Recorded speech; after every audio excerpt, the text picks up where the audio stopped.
அச்சமில்லை அச்சமில்லை அச்சம் என்பது இல்லையே, உச்சி மீது வானிடிந்து வீழுகின்ற போதிலும் அச்சம் என்பது இல்லையே என்ற பாரதியார் பாட்டு பாடி சிங்கம் சிங்களாகத்தான் வரும் என்று சும்மா கில்லி மாதிரி மக்கள் ஆதரவோடி எங்கள் தளபதி விஜய் அவர்கள் விசில் அடித்து வந்து கொண்டிருக்கிறார். புரட்சி தலைவர் எம்ஜிஆருக்கு பிறகு மக்கள் நம்பிக்கை பெற்ற ஒரே தலைவர் எங்கள் தலைவர் தளபதி விஜய் அவர்கள் தான். தாய்மார்கள் ஓட்டு, அந்த இளம் தலைவர்கள் ஓட்டு, புதிய நடுநிலை வாக்காளர்கள் ஓட்டு எல்லாம் எங்களுக்கு கிடைச்சி நாங்கள் மிகப்பெரிய வெற்றி அடைஞ்சு தமிழகத்தில் ஆட்சி அடைப்போம் என்பதை ஆணித்தரமாக அடித்து சொல்லுகிறேன் சார். பர்டிகுலரா பெரம்பூர்ல என்ன ஆகுன்னா, சாலை நடுவில் சிமெண்ட் தடுப்புகள் வச்சுறாங்க, வண்டி எல்லாம் ப்ராப்பரா பார்க்காம அங்கங்கே பார்க் பண்ணி போக்குவரத்து நெரிசல்லாம் நிறைய கொண்டு வந்துறாங்க. இதெல்லாம் முறைப்படுத்தணும். நிறைய தண்ணி வருது, எக்ஸஸ் ஓட்டு, அங்க மழை பெய்யுது, காவேரியில இருந்து நிறைய எக்ஸஸ் தண்ணி வருது. நம்ம என்ன பண்றோம், நம்ம மேலே தப்பு இருக்கு சார். நம்ம என்ன பண்றோம், அது தண்ணி வீணா போய் கடல்ல கலக்க வைக்கிறோம். நம்ம என்ன பண்றோம், நீர் மேலாண்மை பிரிவும்பாங்க, அதாவது வாட்டர் மேனேஜ்மெண்ட் சிஸ்டம். மலையுட நாடுகள் எடுத்திருக்கேன் சார், அங்க மழையே பெய்யாது. இருந்தாலும் அந்த அரசாங்கம் என்ன பண்றாங்க அப்படின்னாக்கி, அந்த பாலைவனத்துல ஒரு பெரிய பாண்டுனா ஆறு குளம் மாதிரி கட்டி அந்த குளத்துல வாட்டர் தற்பாலின ஃபுல்லா போடுறாங்க. அந்த பெய்யக்கூடிய மழைகளால் தண்ணியெல்லாம் அப்படியே ஸ்டோர் பண்ணி வச்சு ஃபியூச்சர்ல அவங்களுக்கு கால்நடைகளுக்கும் பிளஸ் விவசாயத்துகளுக்கும் ஏன் குடிநீர் கூட அதை யூஸ் பண்றாங்க சார். அந்த பணத்தை வளர்ச்சிக்கு நம்ம செலவிடப்படும் போது, ஒரு ஃபேக்டரியோ ஒரு வளர்ச்சி திட்டங்கள் செய்யப்படும் போது அங்க இளைஞர்கள், படித்த இளைஞர்கள் நிறைய வேலை கிடைக்கும். வேலை கிடைக்கும் போது என்ன ஆகும்னா, அந்த இளைஞர்கள் ஒரு மது பழக்கம், ஒரு தவறான போதை பழக்கங்கள் போக மாட்டார்கள். இதற்கு தளபதியுடைய ஆட்சி வேணும், நம்ம டிவிக்கு ஓட்டு போடணும் சார். ப்ளூ மவுண்டன் நேயர்களுக்கு வணக்கம். பரபரப்பான அரசியல் சூழல்ல நம்மோட யார் இருக்கா அப்படின்னு பார்த்தீங்கன்னா, நடிகர் விஜயின் தீவிர ரசிகர், டிவிகே கட்சியின் உறுப்பினர் குணசீலன் அவர்கள் தான் நம்மளோட இருக்கிறாரு. அவர் நம்மளோட கேட்குற கேள்விக்கு இன்னைக்கு என்ன பதில் கொடுக்குறாரு அப்படின்னு பார்க்கலாம். வணக்கம் சார்.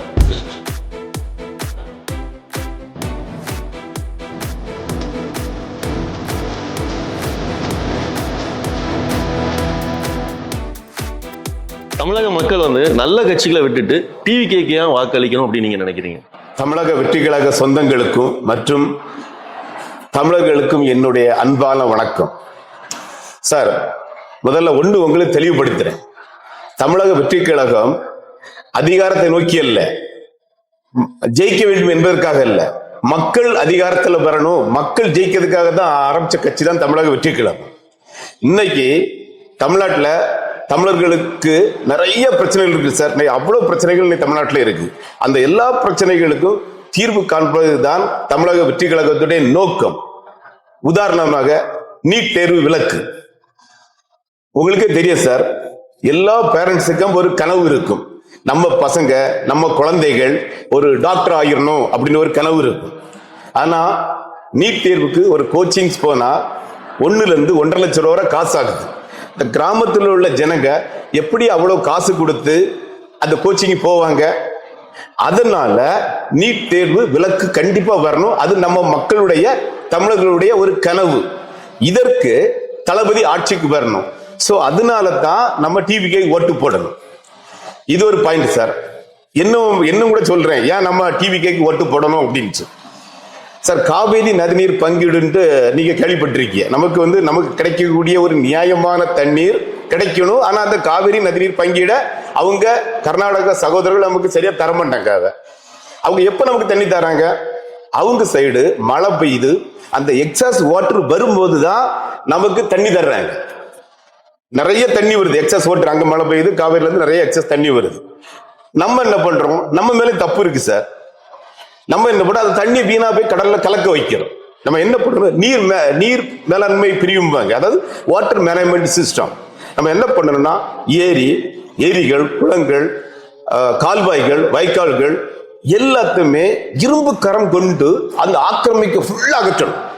அகற்றி அந்த வரக்கூடிய தண்ணிகளை நம்ம ஸ்டோர் பண்ணி வைக்கணும் சார். அப்படி ஸ்டோர் பண்ணி வச்சால் அந்த தண்ணியை நம்ம கோடை காலத்துக்கு நம்ம யூஸ் பண்ணலாம், கோடை காலத்துக்கு விவசாயம் பண்றதுக்கும் பிளஸ் குடிநீருக்கு யூஸ் பண்ணலாம். அப்ப அதுக்கு நம்ம ஏரி, குளங்கள், வாய்க்கால்கள், ஆறுகள் எல்லாம் தூர்வாரப்படணும்.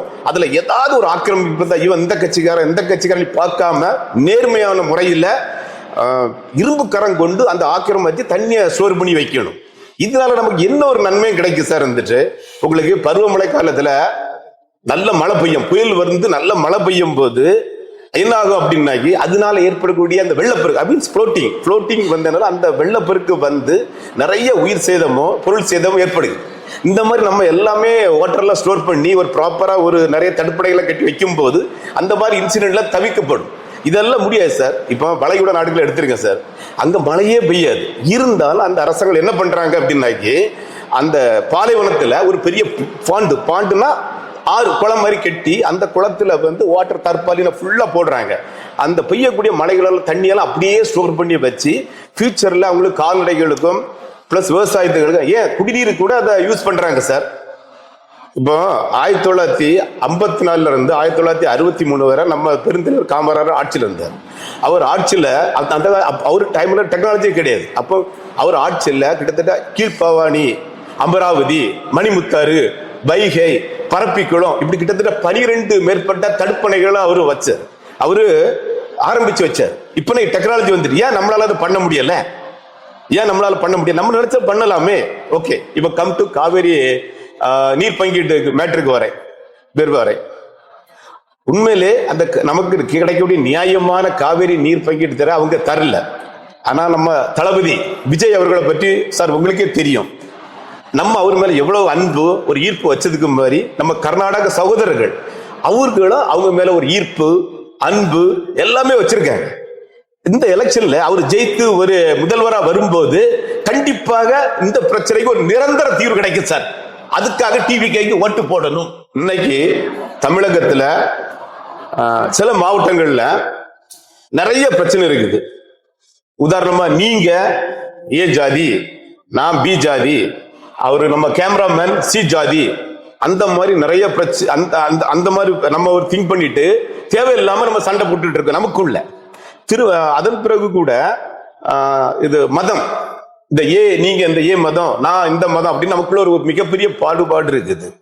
இதையெல்லாம் கலைந்து ஒன்றே குலம் ஒருவனே தெய்வம் என்ற தாரக மந்திரத்தோடு நாம் எல்லாம் சகோதரர்கள், அண்ணன் தம்பிகள் என்று நினைத்து தமிழர்கள் நாமெல்லாம் சகோதரர்கள், அண்ணன் தம்பி மாதிரி நம்ம ஒரு ஃபீலிங்கை கொண்டு வந்து தமிழர்கள் என்ற குடையின் கீழ் ஒன்றுபட வேண்டும். அதற்கு தளபதி விஜய் அவர்கள் ஆட்சிக்கு வர வேண்டும். அதனாலதான் சார் டிவிக்கே ஓட்டு போடணும்னு சொல்லுகிறேன். எந்த ஒரு வளர்ச்சி திட்டமோ அது சுற்றுச்சூழலுக்கோ இல்ல மக்களுக்கோ விவசாயத்துக்கோ அது பாதிப்பு ஏற்படுத்தப்பட்டால் அந்த திட்டம் கண்டிப்பாக தடுக்கப்பட வேண்டும். இப்ப உதாரணமா ஹைட்ரோ கார்பன், நியூட்ரினியா போன்ற திட்டங்களை உண்மையில ஒரு பெரிய ஒரு டிபார்ட்மெண்ட், ஒரு இன்ஜினியரிங் டிபார்ட்மெண்ட் வச்சு அது கூட ஆராய்ந்து அதனுடைய சாதகங்களை எடுத்து அந்த திட்டம் மக்களுக்கோ விவசாயத்துக்கோ இந்த சுற்றுப்புற சூழலுக்கோ உண்மையில பாதிப்பு வந்து அந்த திட்டம் நிறுத்தப்பட வேண்டும் சார். இந்த மாதிரி ஒரு ஸ்கீமை கொண்டு வரதுக்கு நம்ம தளபதி விஜய் அவர்களால் தான் முடியும். அதனாலதான் டிவிகேக்கு ஓட்டு போடணும் சார். இன்னும் நான் உங்ககிட்ட சொல்லிக் கொள்கிறேன். இப்ப நீங்க பேப்பர்ல படிச்சுட்டே இருப்பீங்க, இப்ப சமீபத்தில் பேப்பர்ல படிச்சிருக்கீங்க, இன்னைக்கு இந்தியாவில் நிறைய ஜிஎஸ்டி கட்டுறது நம்ம தான், சென்ட்ரல் கவர்மெண்ட்டுக்கு. ஆனா நம்ம பேப்பர்ல என்ன சொல்றாங்க, நமக்கு நியாயமான ஜிஎஸ்டி பணம் நமக்கு கிடைக்கல அப்படிங்கிறாங்க. உண்மைதான், நானும் ஒத்துக்கிறேன். சரி, அது பேப்பர் நம்மளும் ஒத்துக்கிறோம். ஆனால் ஒரு அன்புங்கிறது மிகப்பெரிய ஒரு ஆயுதம். அந்த அன்பால நமக்கு கிடைக்க வேண்டிய ஒரு நியாயமான ஜிஎஸ்டியை அவங்கள்ட்ட வாங்கி அந்த பணத்தை வளர்ச்சிக்கு நம்ம செலவிடப்படும் போது, ஒரு ஃபேக்டரியோ ஒரு வளர்ச்சி திட்டங்கள் செய்யப்படும் போது அங்கு இளைஞர்கள், படித்த இளைஞர்கள் நிறைய பேருக்கு வேலை கிடைக்கும்.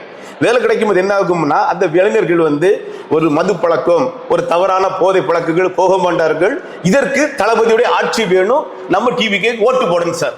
தமிழ்நாட்டில் நிறைய கனிம வளங்கள் காணாம போயிட்டு, ஆறுகளா இருக்கட்டும், ஏரிகளா இருக்கட்டும், மலைகளா இருக்கட்டும், காடுகளா காணாம போயிட்டு. சரி, நடந்தாச்சு, நம்ம அதை பற்றி பேசக்கூடாது. இனி மிச்சம் இருக்கின்ற இயற்கை வளங்களை, அந்த கனிம வளங்களை, அந்த ஆறு மலைகள் எல்லாத்தையும் வருங்கால சந்ததிக்கு கொண்டு போகணும்ல சார். இனி மேற்கொண்டு எந்த ஒரு திருட்டோ காணாமல் போகாம அதை பாதுகாத்து மிச்சம் இருக்கிற இயற்கையை நம்ம வருங்கால சந்ததி கொண்டு போகணும். அதற்கு தளபதி விஜய் அவர்கள் ஆட்சியில் வர வேண்டும். டிவிகேக்கு ஓட்டு போட வேண்டும் சார்.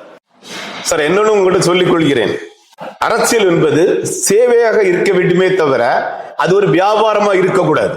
அது எப்படின்னா ஒரு நிர்வாகம் மட்டும் இருக்கணும். நிர்வாகம்னா ஒரு கம்பெனி மாதிரி இருக்கணும். அந்த கம்பெனில மக்கள் எல்லாம் பங்கு பெறணும். ஏன்னா நாம தான் முதலாளி, நம்ம ஓட்டு போட்டு தானே அரசியல்வாதிகள் வந்தார்கள். So we are the owners. அப்போ கவர்மெண்ட் ஏதாவது ஒரு ஸ்கீம் கொண்டு வரும்போது நம்ம மக்கள்கிட்ட கேட்கணும், இந்த ஸ்கீம் வந்து கொண்டு வரலாமா? சும்மா வந்து 10, 20, 210 எம்எல்ஏ வந்த உடனே அவங்களே முடிவு பண்ணி ஒரு ஸ்கீமை கொண்டு வரக்கூடாது. ஏன்னா அவங்கள ஜெயிக்க வச்சதே மக்களாகி நாம தானே ஜெயிக்க வச்சிருக்கோம். அப்போ அந்த ஸ்கீமை நம்மகிட்ட கொண்டு வரணும்ல, ஒரு ஓட்டிங் சிஸ்டம் கொண்டு வரணும். நான் அந்த மாதிரி ஸ்கீம்ஸ் கொண்டு வரேன். ஏன்னா ஐ ஆம் த ஓனர், நாங்க தான் உங்களை தேர்ந்தெடுத்திருக்கோம். அப்போ எங்கிட்ட கேட்கணும், இந்த மாதிரி ஸ்கீமை கொண்டு வந்தா அது ஓகேயா நாட் ஓகே அவங்க கேட்டு, அதாவது ஒரு வெளிப்படையான நிர்வாகம், நம்ம மக்கள்லாம் அதுல பங்கு பெறணும். அதுதான் எங்கள் தளபதி நிலைப்பாடு. இதற்கு தளபதி விஜய் அவர்கள் ஆட்சிக்கு வர வேண்டும், நாம டிவிக்கு ஓட்டு போட வேண்டும். இன்னொன்னு ஒண்ணு சொல்லி புரியுறேன் சார், வந்துட்டு இந்த கல்வி வந்து ஏழை பணக்காரன் என்று வேறுபாடு இல்லாமல் எல்லோருக்கும் சமமான தரமான கல்வி கிடைக்க வேண்டும். இதுக்காவது நம்ம டிவிக்கு ஓட்டு போடணும். இன்னும் நிறைய சிஸ்டம் இருக்கிட்ட சார், எங்களுக்கு மலைவாழ் மக்களுடைய நலன்கள், மீனவர் நலன்கள், அப்புறம் இன்ஃப்ராஸ்ட்ரக்சர் டெவலப்மெண்ட் பிளான், அது பிறகு வந்து நிலப்பட்டா சம்பந்தமா உள்ள, அது சிவில் சம்பந்தமா உள்ள ஸ்கீம், இப்படி நிறைய பிளான் நாங்க வச்சிருக்கோம். நாங்களும் இளைஞர்கள் சார், எங்களுக்கு ஒரு சான்ஸ் இருந்தா தமிழ்நாட ஒரு வளமான தமிழ்நாடா எங்க தளபதி தமிழ நாங்க மாற்றி தருண்டு நிச்சயமாக பெருமையாக தமிழர்களுக்கு எல்லோருக்கும் நான் சொல்லிக் கொள்கிறேன். பெரம்பூர் தொகுதியில வந்து தளபதி விஜய் வந்து புரட்சி ஏற்படுத்துவாரா? ஏன் தளபதி அவர்கள் பெரம்பூர் தொகுதியை தேர்ந்தெடுத்தார்கள்? பெரம்பூர் தொகுதியை பொறுத்தவரை நிறைய அடித்தட்டு மக்கள், ஏழை எளிய மக்கள்கள் இருக்கக்கூடிய ஒரு தொகுதி, மற்றும் அவங்களுடைய ஒரு நீண்ட நாள் கனவுகளை எதிர்பார்த்து கொண்டிருக்காங்க. அந்த அளவு அவங்கள்ட்ட ஒரு அடிப்படை பிரச்சனை இருக்கிறது. மற்றும் பெரம்பூர் தொகுதி என்பது சென்னை மாநகரத்தோட மிகப்பெரிய தொகுதி. அவங்களுடைய அடிப்படை பிரச்சனையை தீர்த்து அவங்களுக்கு ஒரு நல்ல ஒரு வாழ்வாதாரம் கொடுக்கிறதுக்காக தான் தளபதி விஜய் அவர்கள் பெரம்பூர் தொகுதியை தேர்ந்தெடுத்தார். அங்க உள்ள அடிப்படை பிரச்சனை போனாகி கொடுங்கையூர் குப்பை கூடம் பிடங்கு, அது ஒரு மிகப்பெரிய பிரச்சனை அந்த ஊர் மக்களுக்கு. என்னன்னா அதனால அவங்களுக்கு மூச்சு திணறல்கள் மற்றும் சுகாதார கேடுகள் நிறைய வருகிறது. அவங்க ஒரு எதிர்பார்ப்பு, தளபதி விஜயர்கள் வந்தால் நமக்கு இந்த பிரச்சனைக்கு ஒரு நிரந்தர தீர்வு தந்துருவார்கள் அப்படி ஒரு நம்புறாங்க. கண்டிப்பாக அதை செய்ய முடியும் சார். உங்களுக்கு ஒண்ணு தெரியுமா, குப்பையிலிருந்து மின்சாரம் தயாரிக்கலாம். என்ன அப்படி பாக்குறீங்க? கடல் நீரை குடிநீரை பார்க்கும்போது குப்பையிலிருந்து ஏன் மின்சாரம் பண்ண முடியாது? மின்சாரம் எப்படி சார் வருது? அனல் மின் நிலையம் நம்ம ஊர்ல, நம்ம இந்தியாவில் அனல் மின் நிலையம், அணு மின் நிலையம் நம்ம ஊர்ல இருக்குது. அணு மின் நிலையம் ஓகே, உங்களுக்கு தெரியும், நியூக்ளியர் பவர் பிளான்ட் இருக்குது. அனல் மில்லியம் வந்து நம்ம நெய்வேலி நிலக்கரி எரிச்சு அது மூலமா டர்பைனை ஓட்டி பவர் பண்ணிருக்கோம். ஆனா அந்த சிங்கப்பூர் மாதிரி உள்ள வளர்ந்த நாடுகள்ல அங்க குப்பை எப்படி ரீசைக்கிள் பண்றாங்க? குப்பை நம்மளே மாதிரி எரிக்கல, அந்த குப்பையை கலெக்ட் பண்ணி அவங்க பெரிய ஒரு பிளான்ட் வச்சு அந்த குப்பையை எரிச்சு ஹீட்டை ஜெனரேட் பண்ணி டர்பைனை ஓட்டி பவர் எடுக்கிறாங்க. ஏன் இதே மாதிரி நம்ம ஊர்ல பண்ண முடியாது? அதுக்காக அந்த மக்கள் கண்டிப்பாக தளபதி விஜய் அவர்களை தேர்ந்தெடுப்பார்கள்.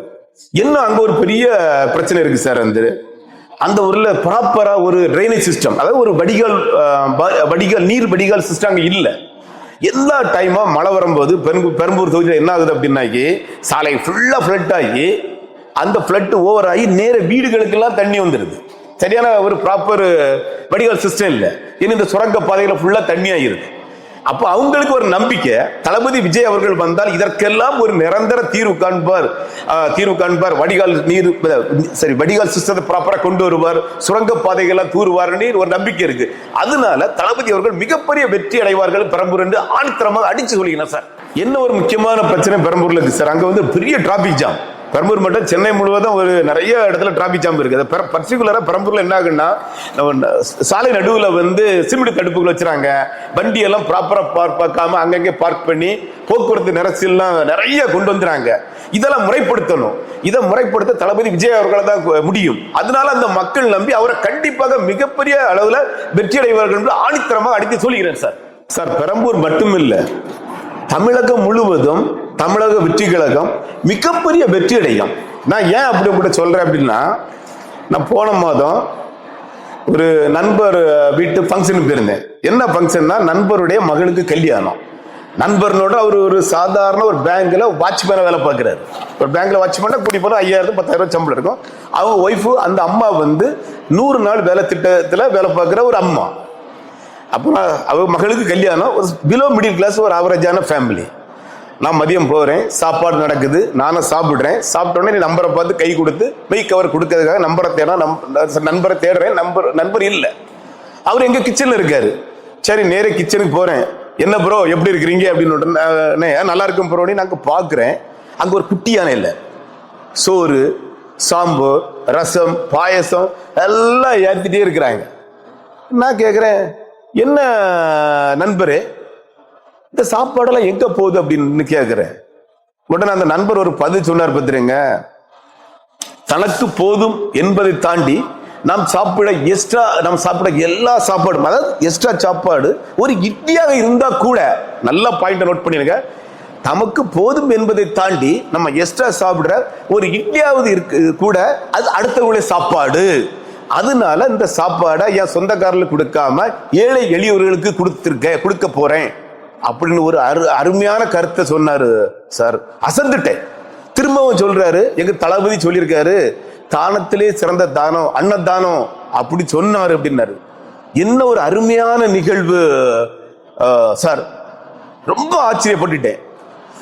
அதாவது தளபதி அவர்கள் சினிமாவில் சொன்ன ஒரு ஒற்றை சொல்லையே இந்த மனிதர் இப்படி ஃபாலோ செய்யும் போது அவர் உண்மையிலே ஆட்சி அதிகாரத்தில் வந்தால் எத்தனை லட்சக்கணக்கான நல்ல மனிதர்கள் உருவார்கள். அந்த லட்சக்கணக்கான மனிதர்கள் கோடிக்கணக்காக ஆகி அங்கே பசி, பட்டினி, ஊழல், லஞ்சம் இல்லாத ஒரு வளமான தமிழ்நாடு உருவாகும் என்பதை அடித்தரமாக அடித்துக் கொள்கிறேன் சார்.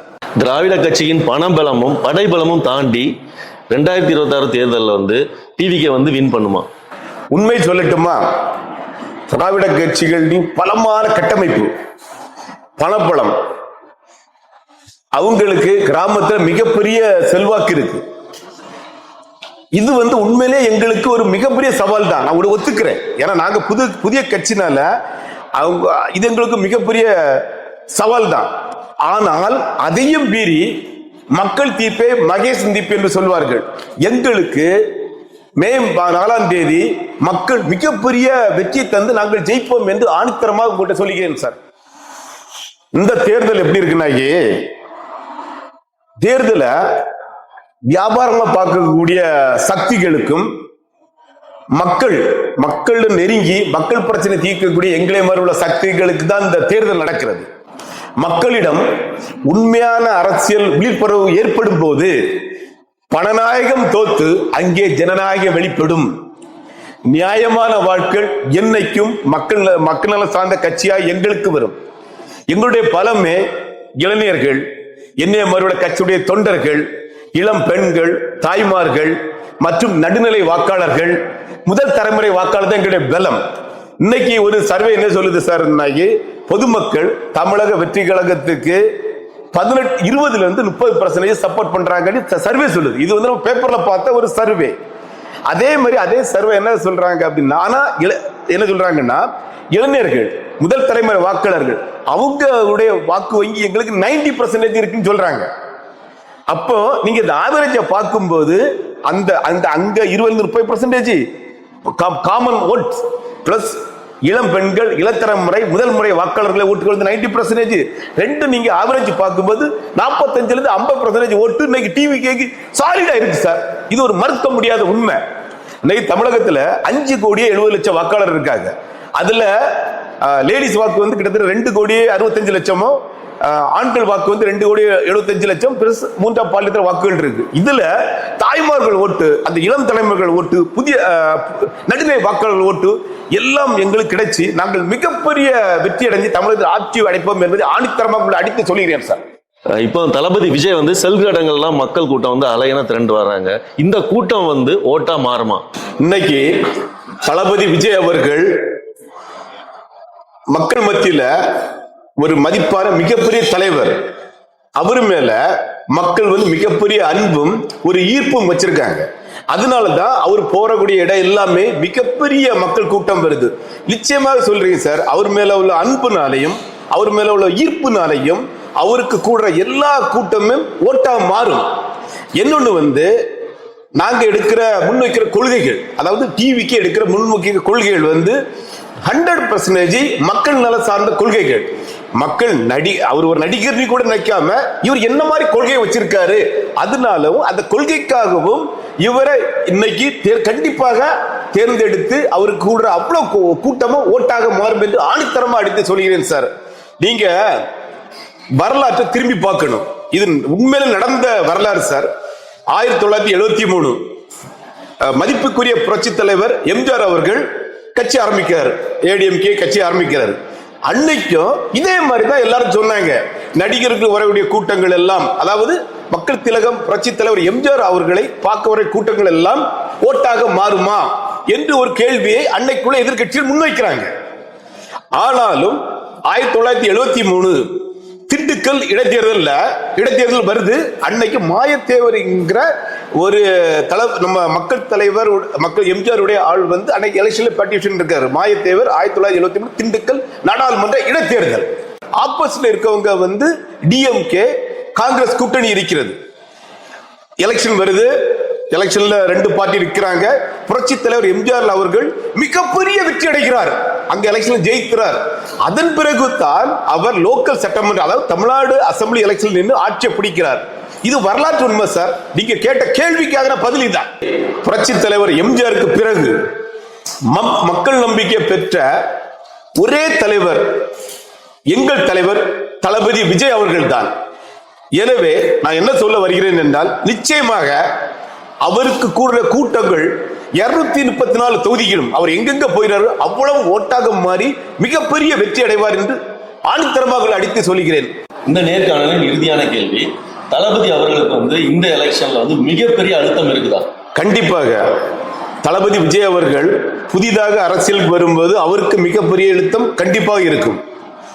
திராவிட கட்சிகளை எதிர்த்து அவர் அரசியலுக்கு வரும்பனால கண்டிப்பா அவருக்கு மிகப்பெரிய அழுத்தம், வேற வழிகள சட்ட சிக்கல்கள் அழுத்தங்கள் கண்டிப்பா அவர் இருக்கிறது.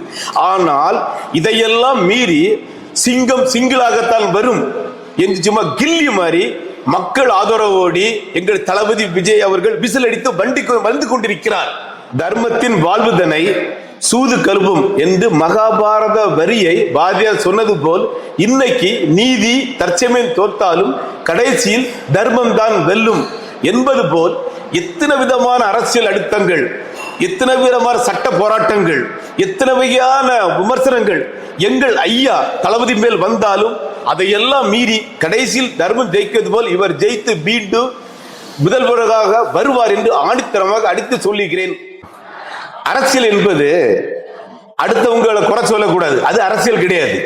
நான் என்ன பண்றேன், நாங்க எந்த மாதிரி கொள்கையை வச்சிருக்கோம், அந்த கொள்கையால மக்களுக்கு என்ன லாபம், அதை பேசுறதா சுத்தமான உண்மையான அரசியல். உங்களுடைய வேலை பளு மத்தியிலையும் நிறைய அறிவார்ந்த கருத்துக்கள், இன்னைக்கு மக்களுக்கு என்ன தேவை அப்படிங்கிற நிறைய விஷயங்களை வந்து உங்களோட பேச்சில் கேட்க முடிஞ்சுது. அதுக்காகவும் உங்களுடைய நேரத்தை ஒதுக்கி எங்களுக்கு நேர்காணல் கொடுத்ததுக்காகவும் நன்றி தெரிவிச்சுக்கிறோம். கடைசியாக தமிழக வெற்றி கழக சகோதரிகளுக்கு ஒன்று சொல்லிக்கொள்ள விரும்புகிறேன். அச்சமில்லை அச்சமில்லை, அச்சம் என்பது இல்லையே, உச்சி மீது வானிடிந்து வீழுகின்ற போதிலும் அச்சம் என்பது இல்லையே என்ற பாரதியார் பாட்டு பாடி தமிழகத்தில் உள்ள ஒவ்வொரு இல்லங்கள் தோறும் சென்று விசில் சத்தத்தை நீங்கள் ஓங்கி ஒலிக்க வைத்தால் நிச்சயம் நாளை நமதே. என்றும் தளபதி வழியில் பயணிப்போம். மே மாதம் அவரை சீமவாக்கி தமிழகத்தை தலைநிமிர வைப்போம். வாழ்க தமிழ், வளர்க தமிழ். நன்றி, வணக்கம்.